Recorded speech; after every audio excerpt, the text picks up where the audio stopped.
how are you doing today? I hope that you are doing fantastic. I know I'm doing fantastic because today was the last work day for me, so I have tomorrow all the way through spring break off. I'm super duper excited because I've got a stack of books I want to read while Aaron and I are on the cruise, and it's going to be so much fun. And so I thought, why not start spring break off with an amazing cozy mystery book haul? And I do want to thank the amazing people who actually donated to my coffee account. It's sort of like a Patreon, but it's you're buying me a coffee or a book or a cozy mystery, and I had some amazing people donate to me, and some of the donations actually helped me purchase this book haul to show you guys. So I just wanted to say thank you so much. It means the world to me that you want to support my content, and so I can share these awesome cozy mysteries with you guys. So without further ado, let's get started. The very first book I have actually came in my cozy mystery book box, and it's called The Fast and the Furriest, and this is actually a pseudonym or a pen name for Sophie Kelly, who writes the Magical Cat Mystery series, and so super excited about this series. But the only thing I was bummed about was the fact that this is the 5th book in the series, and I was like, I can't just start on the 5th book. I can't do that. So I kind of did a thing where I bought the first 4 in the series, and so I don't know what they are in order of, but Whisker of Trouble. There is Buy a Whisker. Telling Tales.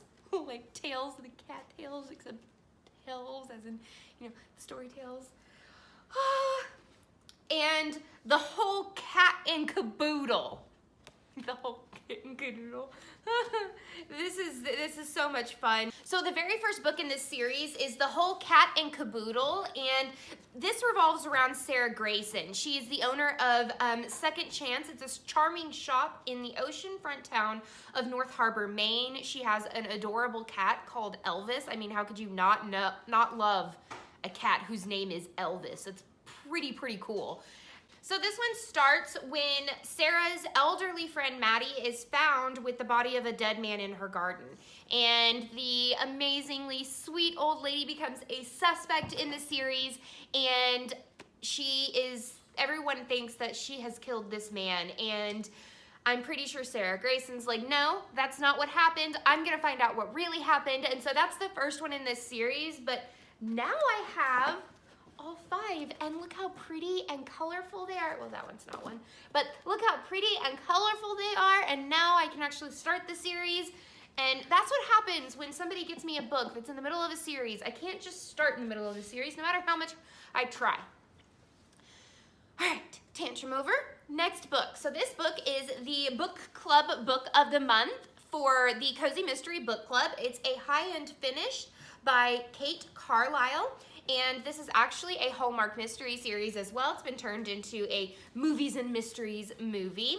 And this is following Shannon's home renovation and repair business. It's booming, but her love life kind of needs a little bit of work, if you get what I'm saying, because she's a good renovation and she does work. And I'm just way too jittery for spring break. Courtney, you need to relax a little bit. She is on a blind date with a real estate agent, and she has to whip out a pair of pliers to keep Jerry from getting too hands-on with her fisticuffs. But it seems like right after their date, he's actually found murdered, and the police officer that is in charge of it believes that she may have laid down the foundation for murder, and she has to try and clear her name, and I'm super excited to start this on the cruise. The next book I have is In Cave Danger. It is the 5th one in the Pacific Northwest Mystery Series by Kate Dyer Seeley, aka Ellie Alexander, and I'm super excited to figure out what's going on with Meg's dad and everything that's going on at Northwest Extreme and what happened whenever it left off the last time, I had to immediately purchase it and get it sent to my house the moment that I finished the 4th book. So I'm super excited to read this on the cruise as well. The next ones that I have, they're actually firsts in a series because I thought that, you know, I need to branch out a little bit more. Try some other series that other people have actually suggested to me. So this one is called Fundraising the Dead. It is a museum mystery series by Sheila Connolly. So it looks like this is all about a series of documents that were actually George Washington's letters. They were lost on the societies, it's the Pennsylvania Antiquarian Society in Philadelphia, and George Washington's letters are lost on the day of the gala. Eleanor Nell Pratt, she solicits donations for this society. She finds it frustrating when the president of the society to whom she is dating doesn't seem to want to push the investigation of these missing documents very hard, which seems really shady.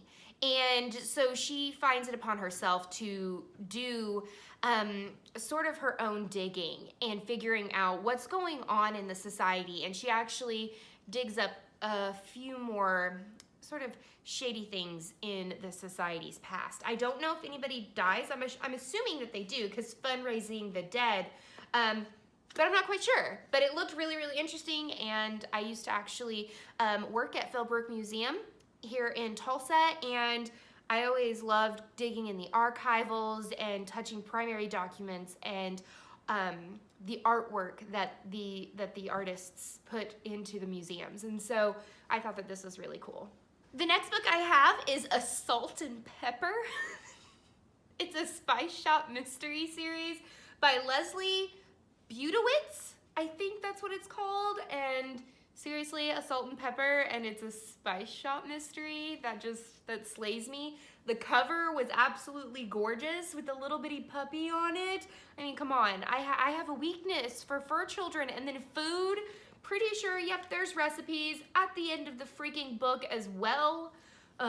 Spiced glazed nuts and pretzel mix, ginger ice cream, salty oat cookies, ooh, creamy Parmesan salad dressing. I mean, there's so many things in here. So this book follows Pepper Reese. She owns a Seattle spice shop, and it's right in the heart of Seattle's Pike Place Market. And she's starting life anew after a dicey marriage and losing her job in corporate America. And she has decided that her place is in running a busy spice and tea shop, and she couldn't be happier. Even people in the market love to come to her place and have a spicy tea and all of that. And she, when she realizes that a panhandler named Doc actually shows up on her store's doorsteps dead with a cup from her shop in his hand. And one of her employees is actually named as a primary suspect. And for some reason, Pepper knows that her employee didn't do this, but the employee doesn't seem to be fighting. She's not trying to curry favor for the cops. And so Pepper has sort of deemed it upon herself to figure out the whodunit. And the next one in my cozy mystery haul is Death Takes Priority. It's a postmistress mystery by Jean Flowers. And I mean, there's a little kitty cat like right here. And it looks so homey and comfy, and it looks adorable. And I'm really excited to see what this has in store. What's really awesome is that it actually has post office stories in it in the very back, which I think is really cool. So it seems like a lot of cozy mystery authors are trying to add more to their cozy mysteries, whether it be a recipe or it be let's say like a knitting pattern or just some helpful hints on how to do something. I think that's really, really cool. So this series revolves around Cassie Miller. She is actually returning home to her small town of North Ascot, Massachusetts. Her fiance has dumped her. She's done taking care of her aunt, has passed away, and she's moving back to the house which she grew up in.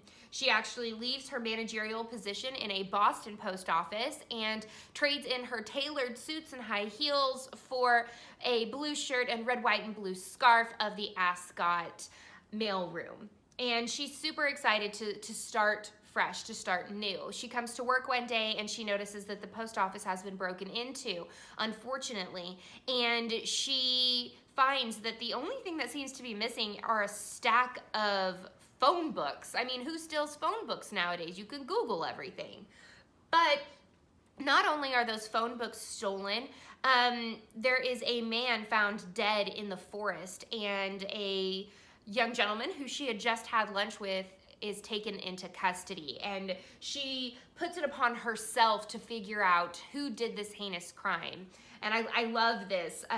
With a crime enveloped in mystery, she needs to track the killer before another victim's fate is sealed in the dead letter office, because it's like a postmistress mystery, and so like punny humor with mailing stuff.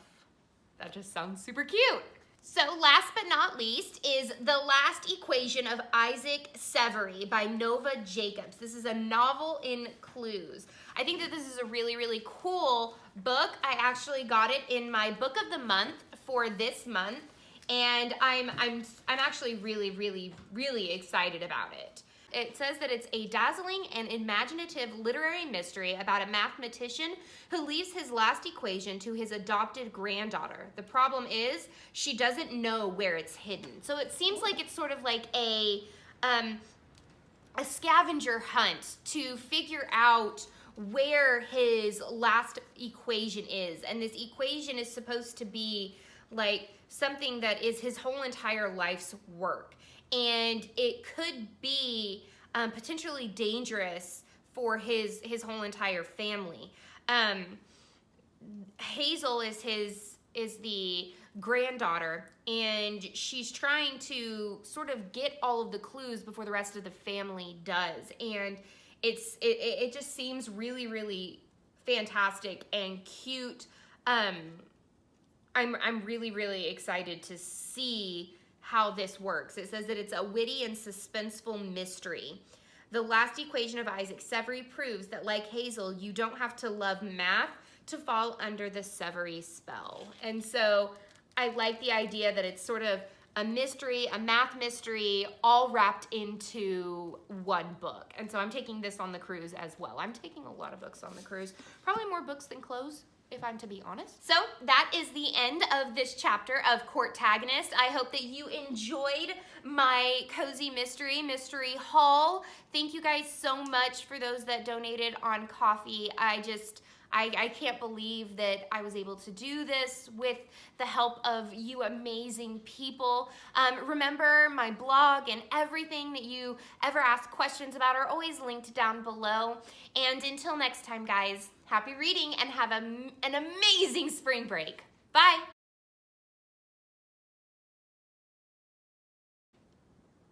Well, you are distracting me. I'm just standing here. You're distracting. I'm gonna throw a book at you. Yeah, okay. Do it. You will never in your life throw a book. Because they have feelings.